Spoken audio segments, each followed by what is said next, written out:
Un projet d'habitat participatif de 11 familles devrait prendre place dans la propriété de l'Espinoze à Clisson. La congrégation des Sœurs de la Fraternité Sainte-Marie de Torfou désire en vendre. La maison des Sœurs rénovée et un immeuble construit. Le projet est né en 2014. Le souhait du coup à la naissance du projet était de construire un autre habitat, donc un habitat intergénérationnel, solidaire, dans un but écologique aussi. Et donc du coup, il a été pensé de créer un habitat participatif en vallée de Clisson. En 2018, le groupe d'habitants a décidé de construire une SAS coopérative, de se monter en statut juridique SAS, afin de concrétiser ce projet. Le projet, du coup, c'est 11 logements qui vont être créés au cœur de Clisson, dans la propriété de l'Espinoze, qui seront en grande partie du logement social à fonds privé et qui, du coup, sera intergénérationnel et de l'éco-construction. Il y aura la rénovation d'une maison qui est classée d'intérêt patrimonial. Donc nous avons apporté un grand soin à la rénovation à l'identique du patrimoine. Et donc nous avons dans notre cabinet d'architecte un architecte du patrimoine à penser au mieux la rénovation pour l'intégrer au projet. Nous avons aussi la construction de 9 logements sur le terrain. Toujours pareil en éco-construction. Notre démarche était aussi de densifier. Du coup nous avons choisi de rassembler un immeuble en gros, pour éviter de prendre trop sur les terres naturelles, agricoles. Du coup, nous avons une hauteur de la construction neuve à 10,30 m, alors que la bâtisse existante est à 11,80 m. La bâtisse du XVIIe siècle rénovée en 3 logements donc, et un immeuble de 8 appartements sur 2 niveaux. Le projet est maintenant à l'arrêt. Quelle en est la raison ?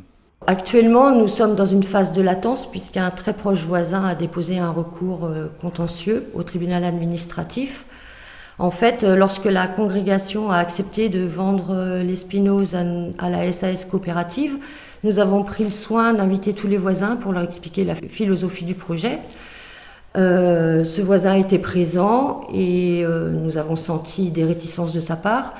Donc nous l'avons contacté à plusieurs reprises pour travailler avec lui, pour être constructif, et il a toujours privilégié l'opposition de principe.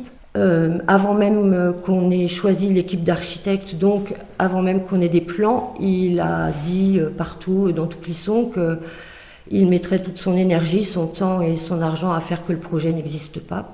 Est-ce que vous en connaissez la raison ? Dans le recours déposé, les deux premières raisons sont des raisons personnelles. La première raison est qu'on va nuire à sa vue, puisque le bâtiment neuf sera en face de sa propriété. Et une autre raison est qu'on nuira à la tranquillité du voisinage, parce qu'on a des espaces partagés qui vont générer du bruit. Et puis aussi que ça va générer une circulation qui n'est pas calibrée aux voies qui desservent la propriété. Alors qu'il sait que nous avons souhaité être en centre-ville pour être proche des services et des transports, et de ce fait diminuer le nombre de véhicules dans le projet, puisque nous mutualiserons aussi les véhicules. Donc concrètement, vous en êtes où actuellement ?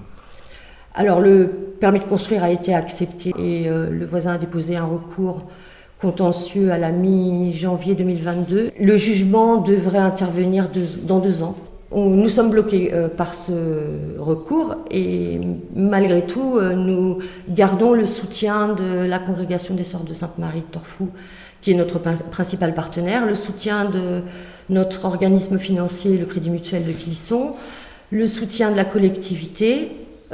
Et dans ce cadre, d'ailleurs, elle nous a intégrés au printemps des associations, qui aura lieu du 19 au 29 avril 2022, si je ne me trompe pas, et nous organisons une journée porte ouverte le dimanche 24 avril de 14 à 18 h, et nous invitons tous les citoyens qui veulent en savoir plus et qui veulent nous soutenir à venir nous rencontrer pour qu'on puisse leur expliquer plus en détail la situation.